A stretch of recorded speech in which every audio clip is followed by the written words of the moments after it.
Hey guys! Kamusta? Welcome back sa aking channel. Ang mainit nating update na pag-uusapan na para po sa gabing ito ay pumapatungkol dito no, of course sa Itbulaga pa rin. Of course dito pa rin sa nababalot na sigalot sa titulong Itbulaga.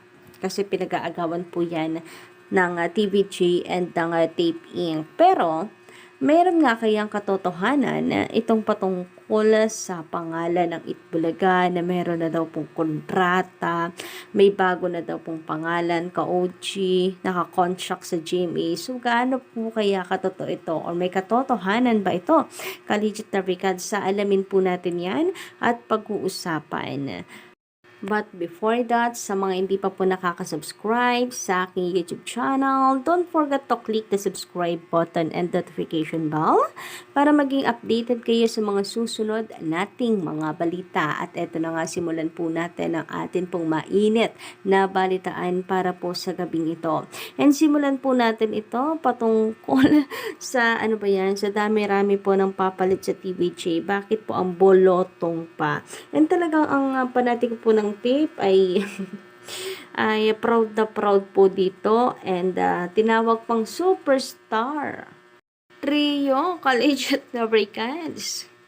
So, ayan nga po kung makikita po ninyo sa, napapakamot ako ng ulo, na makikita po ninyo sa larawan, si Buboy, si Paulo, at saka si Betong. Sa dinami-rami ba naman ng papalat sa TVJ, ito pang bulotong talaga.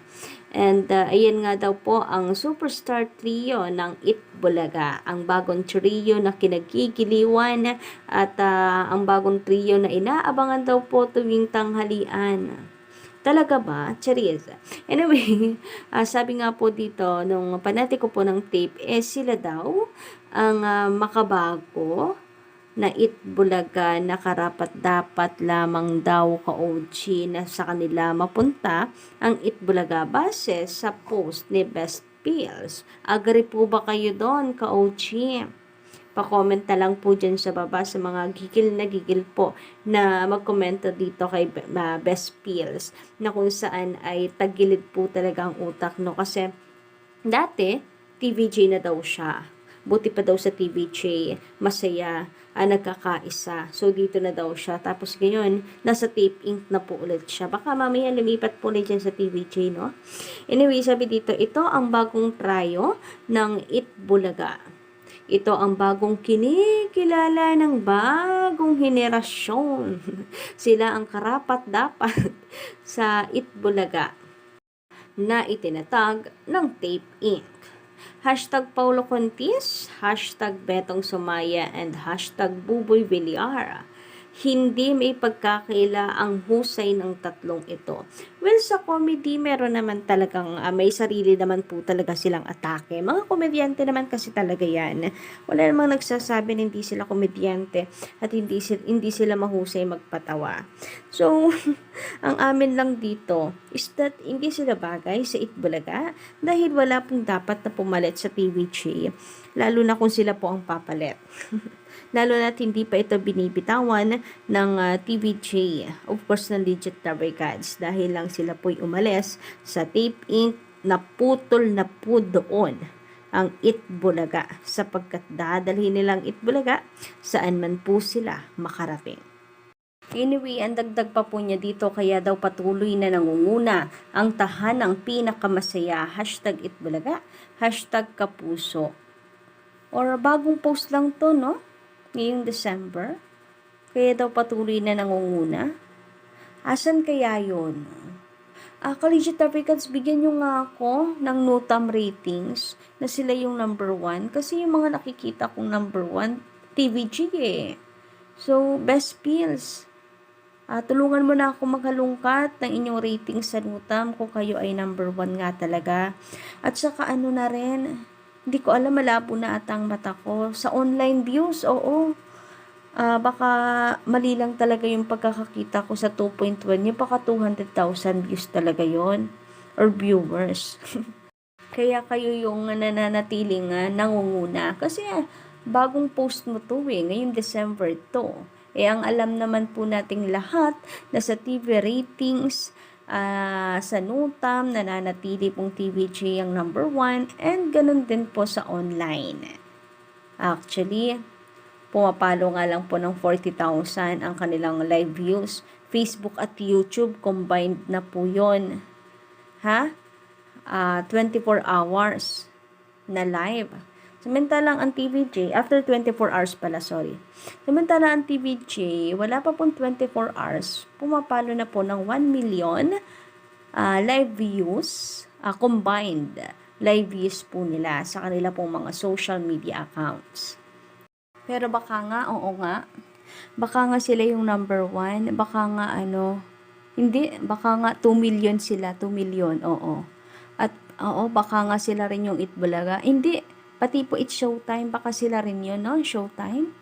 Baka si Vice pinalitan na po ni Petong, si Jong pinalitan na ni Buboy, si Bong Navarro pinalitan na ni Paulo, si Ann Curtis pinalitan na ni Ara San Agustin, si Yorme pinalitan na itong si Teddy. Baka nga baka hindi lang Itbulaga sila, pati Showtime na rin. Oo, wag ka mag-alala, sasabayan ko yung trip mo. Best pills, yan yung gusto mo, di ba? Samantala, dahil nga nitong nakaraan ay mayroon pong papress con ang Tape Inc. Collegiate Navigants, isa po sa pinag-usapan ang bagong pangalan kung sakasakali. Doon talaga doon po talaga may care ang press sa kanila. Itanong kung anong pangalan ang kanilang gagamitin. Kung sakasakali na sila po italunan ng TVJ. Good job yan, gusto ko yon. Charis. Anyway, sabi nga po dito ni Attorney Maggie ay bahala na raw po ang creative team doon. And then, ang GMA Network ay naglabas din ng kanila pong article, pinost din po nila to, shinare din sa kanilang social media account with GMA Network Facebook page. And eto ngayon, Tape Inc. may nakahanda ng bagong pangalan na papalit sa Itbulaga. So, dito ka-OG sa kanilang title, ayon po sa mga netizen, ano kaya tong GMA Network? Magmo-move forward na lamang at payag na magpalit na lamang din ang Tape Inc. ng titulong Itbulaga. And dahil marami pong curious dyan, Collegiate Navigants, eto.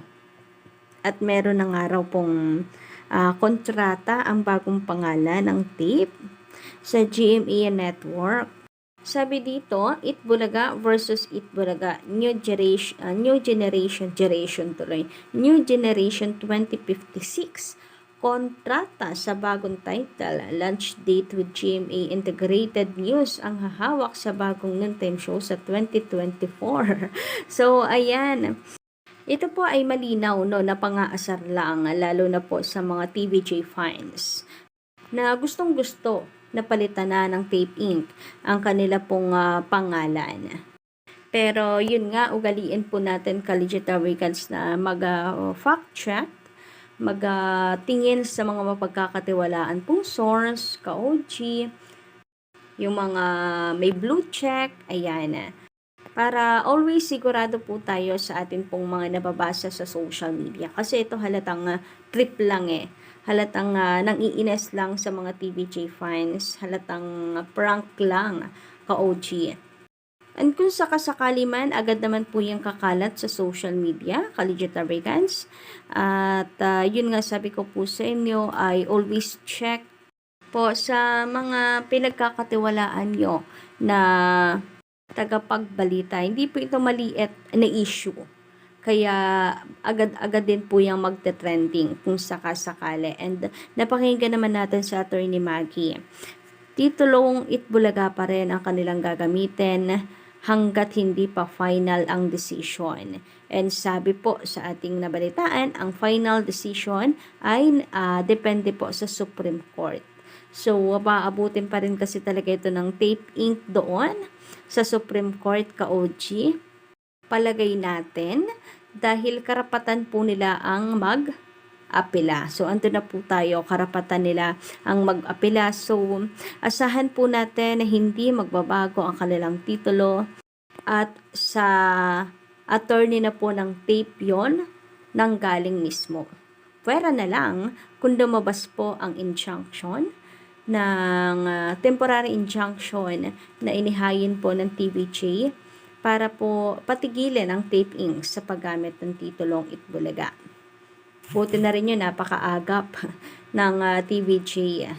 And hoping, manifesting na tama itong sa attorney Buko na by January, magagamit na ng tuluyan ng TVJ ng walang hadlang po talaga ang titulong Itbulaga. Dahil itong injunction kasi ang atin pong magiging matibay na sandata para po pahintuin ang tape inc sa paggamit ng titulong Itbulaga. So kayo ba, ka-legit Africans, na inyong comment hinggil po dito? Pa-comment lang po dyan sa baba. And of course, don't forget to click the subscribe button and notification bell for more updates.